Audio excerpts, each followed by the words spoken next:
What's up guys, welcome back to Fancy Goldfish Fanatics. Today we have an absolutely amazing Tamasaba pond on the channel, so make sure you stay tuned to find out more.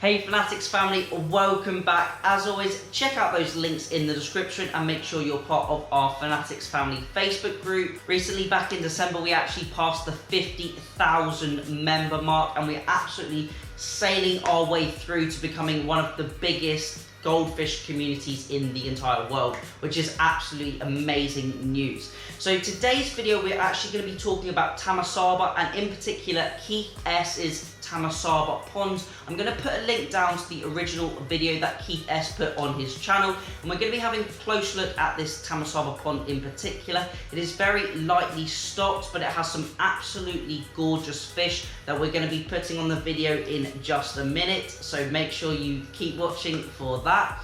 But overall, just to give you a little update on what Tamasaba are, or a little overview I should say, Tamasaba are very closely related to the Ryukin goldfish. They are a type of fancy goldfish, but they have quite a long bloodline, quite lengthy genetics so to say, and are quite an old established breed of fancy goldfish.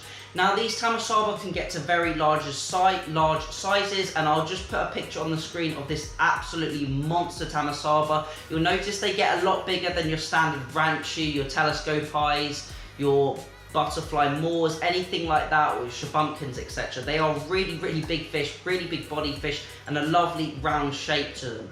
Now not only are they an old bloodline, but they're also very hardy fish, and they do acclimate and cope with a variety of different temperatures in comparison to some of the Thai fish, for example, that need that slightly more warmer water for fancy goldfish.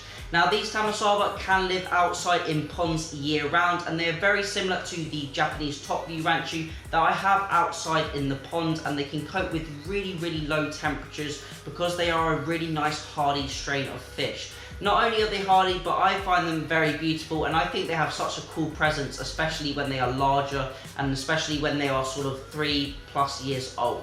So without further ado, let's get some of these amazing Tamasaba on the video now, and let's take a look at Keith S's amazing Tamasaba pond.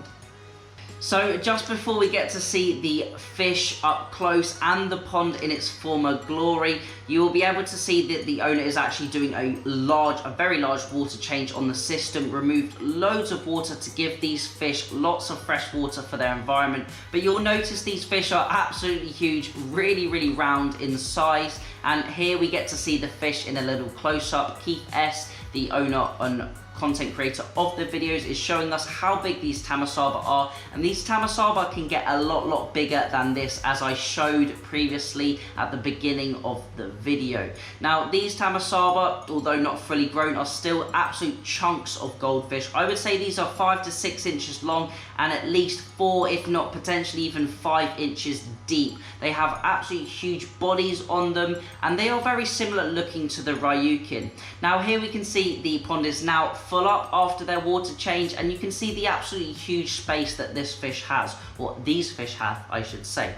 Now this pond is actually very understocked, but there are many positives and benefits to understocking a pond. A lot of people think understocking a pond will only have benefits to allowing the fish to have more space, but it also has many other hidden benefits that many keepers may not know about. Now when you understock a pond, you provide the fish not only with more space, but they also release pheromones and hormones into the water. Now generally in tightly packed systems and smaller bodies of water, these hormones and pheromones build up very quickly, and they actually cause the fish to have a stunt in growth or a reduced growth rate, because they know that there's high levels of competition and there are high levels of fish in the area, so they completely slow down their growth.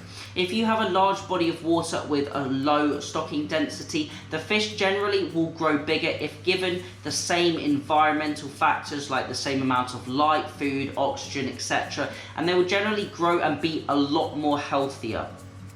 Now, if you don't give them the space and you don't do those regular water changes, that can have the limiting factors and stunt their overall final growth rate. They're similar to humans. If you have a young baby and up to a child and you're not feeding it correctly, it is not having any exercise, it is having a really bad diet, you can cause a lot of future problems with that, not only in the short term but the long term. And the same happens with goldfish. There is nothing wrong with keeping a slightly overstocked tank as long as the fish have plenty of room. For example, it would be absolutely no problem for me to have 40 goldfish in a tank this size, because they would be just as happy as 20 goldfish in a tank half the size. Even though there is a lot more fish for them to bump into and for them to hang about with, they will be absolutely fine because they have a lot more space. However, with 40 goldfish in a tank this size, around 1600 litres, it would need very regular water changes, because otherwise I would potentially cause a little bit of growth stunting,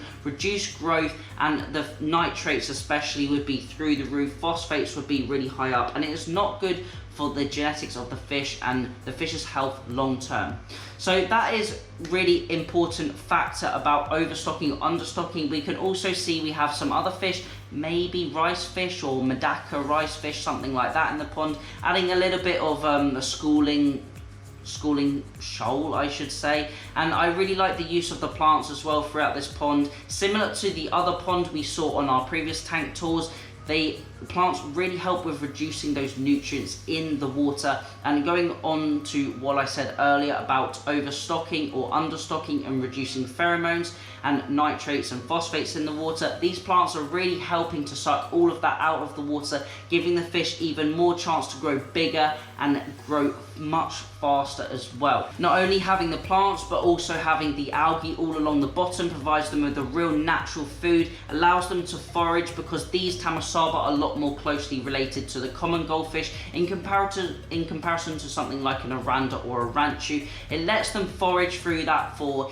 insects or even eating the algae as well, providing them lots of fiber and really good energy in the diet, because the plants have lots of benefits to them and the algae has lots of benefits to them. So overall, I really like this pond. Personally, if it was my pond, I would definitely add a few more Tamasaba, because they look absolutely stunning and I really love them in the pond environment. But overall, I really love this pond and I'm really happy that I brought it onto our Tank Tours series, because it shows how you can do something a little bit different with a different variety of fish.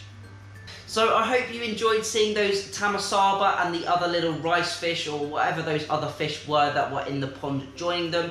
Really love Keith S's videos, and as I mentioned, I put a link down to his original video in the description, but he's got an absolutely amazing setup, lovely fish and really good quality system with all of those natural plants. So hopefully you have enjoyed this episode. If you want to have your tank or setup featured on the channel, then pop me an email down below, fancygoldfishfanatics@gmail.com, or leave a little comment and we can try our best to get your tank or setup featured on the channel.